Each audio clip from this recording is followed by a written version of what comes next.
Hey everybody, it's Rabbit. Welcome back to the channel, and today we're wrapping up our series looking at Russian bias by checking out some damage models and armor profiles, and at the end I'll also give you some of my closing thoughts on how real I think the concept of Russian bias in War Thunder really is. We'll start things off by looking at one of the first Russian vehicles you run into that is infamously kind of annoying to kill, the T-34, and also to a lesser extent the KV-1. In the very early days of War Thunder, simply having armor at an angle had a percentage chance to simply automatically bounce any shell. This was ultimately removed from the game. However, the addition of volumetric added a lot of inconsistencies to early Russian vehicles. One of the inconsistencies you will quickly discover is the T-34's driver's hatch, which is able to consistently bounce virtually any gun at and around its battle rating for basically no reason. It's not that thick of a plate, and yet if you were to hit it with the German long 88 or the American long 90, you will often discover that your round fails to penetrate more often than it goes through.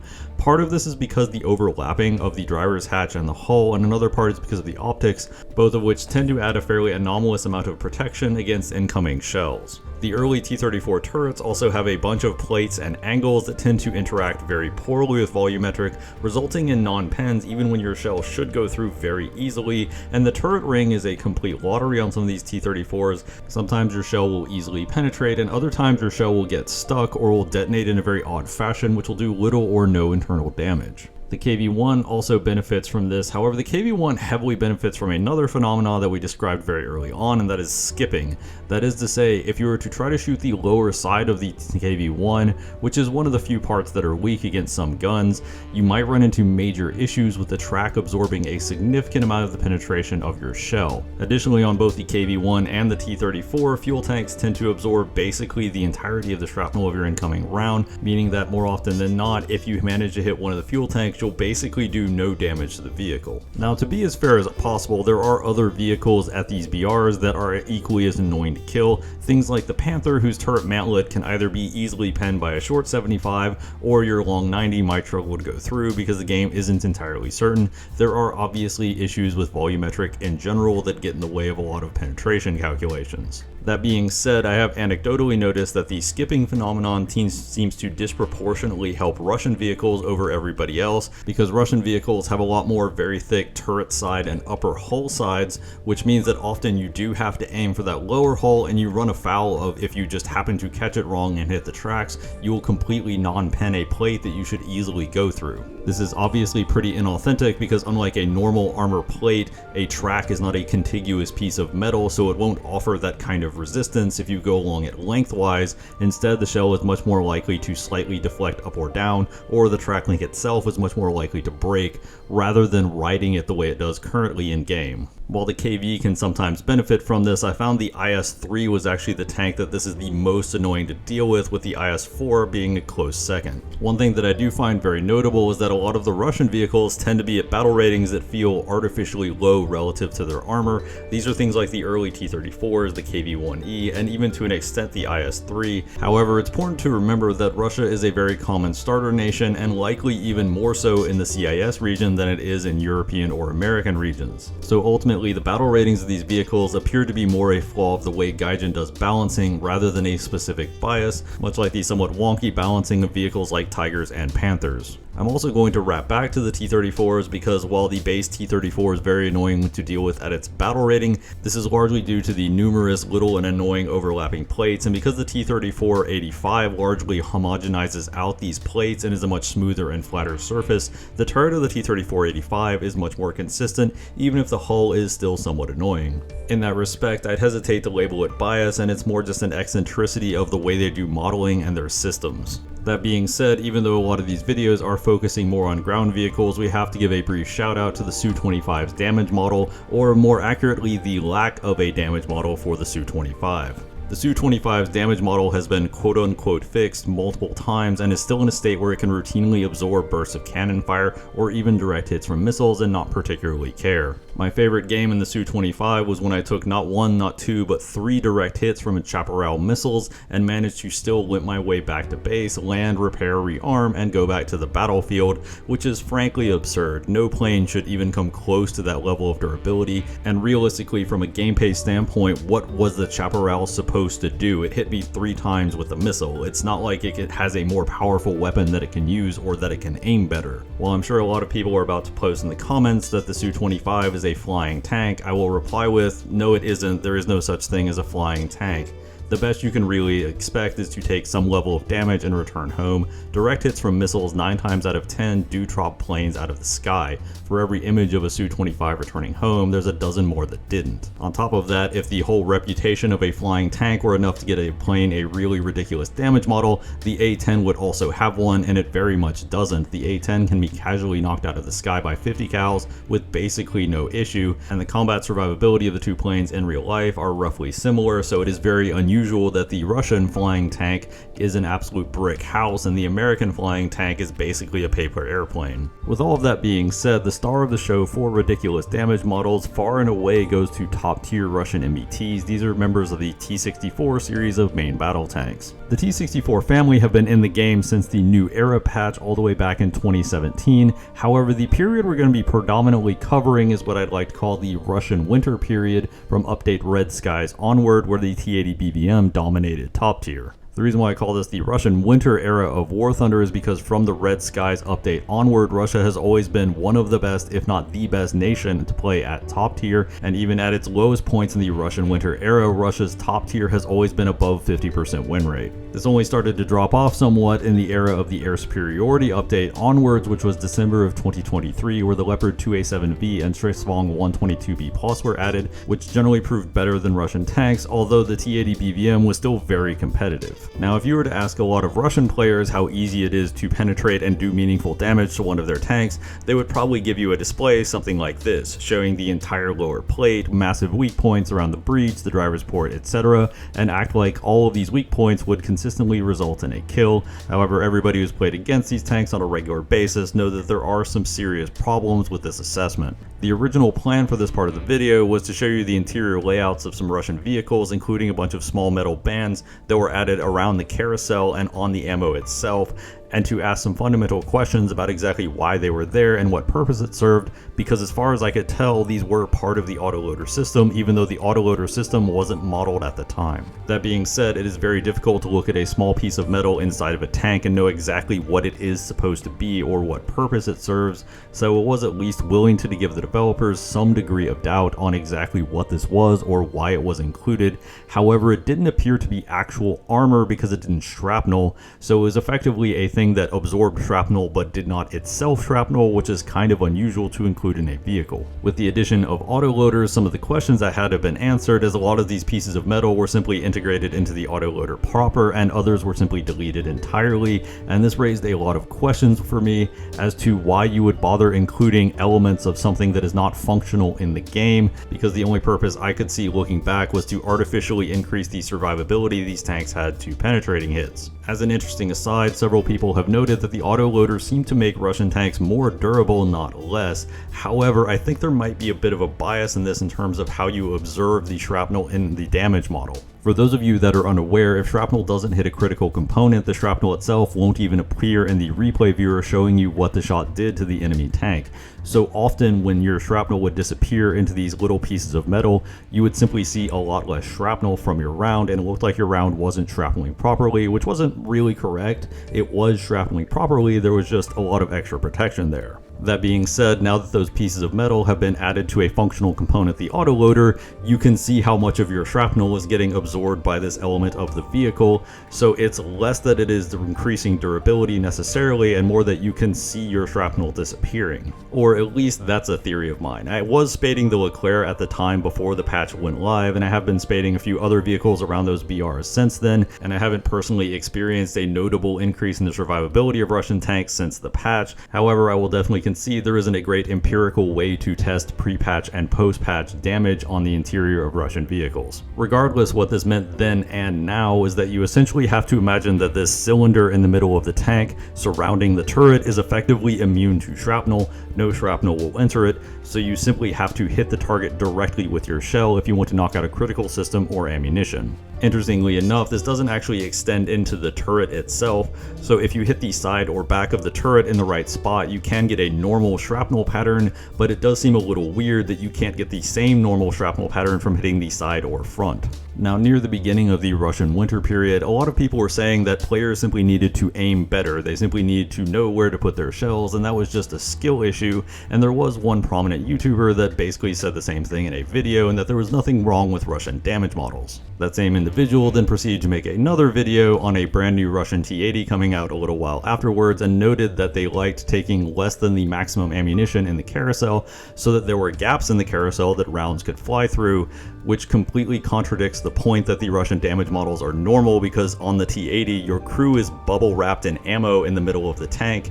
The shell flying in one side and out the other shouldn't make any difference if there is a normal spalling pattern going on in that area of the vehicle. So the individual basically said, there is no problem with Russian damage models, now here's how you exploit the problems with Russian damage models. So where do you actually shoot these Russian top tier tanks from the front to do serious damage? Well, that's kind of a complicated question, because simply being able to get around into the crew compartment doesn't matter, especially when they don't shrapnel correctly. The lower front plate is often cited as an automatic kill, however anybody who's played has probably experienced the driver hit, engine hit, and nothing else in between hit, despite the fact that the things in between are ammo and the two other crew members, so in theory if it were shrapneling normally, you should have gotten any of that. In practice, the only thing you're usually guaranteed to take out with the lower front plate is the driver, and even then that's only if you don't hit too far to the left or right. It turns out most other tanks are actually taller than Russian tanks, and combined with shooting low on the vehicle, and that means your shell has a pretty steep angle, which means you're basically gliding across the floor of the tank and you have essentially no chance of taking out any of the turret crew with this shot. So if it doesn't hit the ammunition directly on the floor of the tank, it basically does nothing,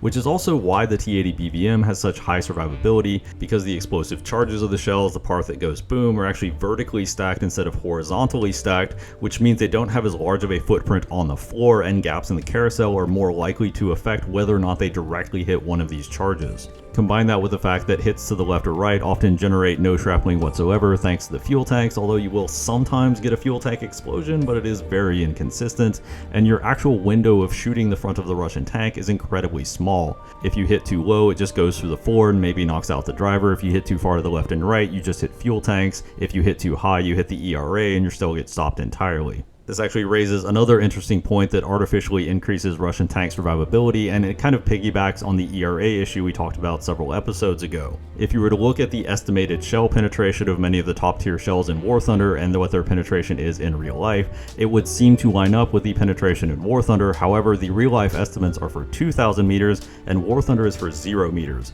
So War Thunder is essentially using the 2,000 meter penetration as the 0 meter penetration, and I've never seen a good explanation for this. This also hasn't always been in the game. If you look at videos from 4 or 5 years ago, you'll notice this was actually a change at some point, although I've never seen the developers specifically explain why, but they do sometimes state that they calculate penetration values differently, but I'm not entirely sure what they mean about this. In theory, a piece of rolled homogeneous armor at 2,000 meters should have the exact same effect no matter how you do the math on it. This loss in penetration usually averages between 30 to 50 millimeters, and given how close most War Thunder maps are, this would actually be enough in some instances to upper front plate tanks like BVMs or even T-90Ms, especially if the ERA resistance characteristic were added to some shells. Another commonly cited weak point is the driver's port. However, hitting the driver's port is only guaranteed to kill the driver. Sometimes I've actually had multiple instances of hitting the driver's port and not hitting the driver. I'm not entirely sure what's going on here, but it doesn't consistently disable the turret crew or the turret ring. Sometimes it does, sometimes it doesn't. It's very all over the place. Trying to shoot the breech or barrel out of a Russian tank is also a complete lottery, as I've had rounds that go straight into the turret and yet only turn the breech yellow. I'm not entirely sure what part of this you're supposed to be shooting at on any given model, because no matter where I shoot, I always get inconsistent results. Sometimes I shoot directly above the gun and easily knock it out, other times the same result just turns it yellow. Sometimes I shoot to the left or right and completely knock it out, other times it turns it yellow.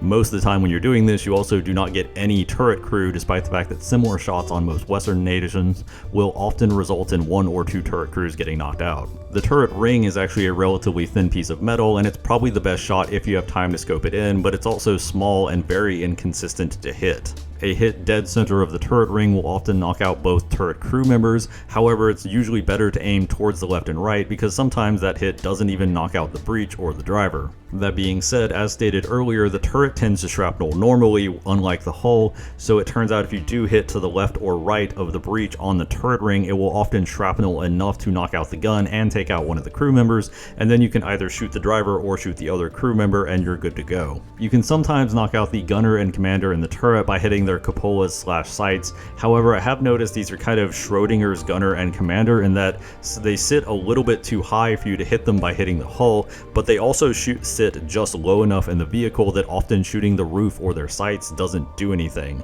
So it's very much a lottery and it's not a consistent shot by any stretch of the imagination.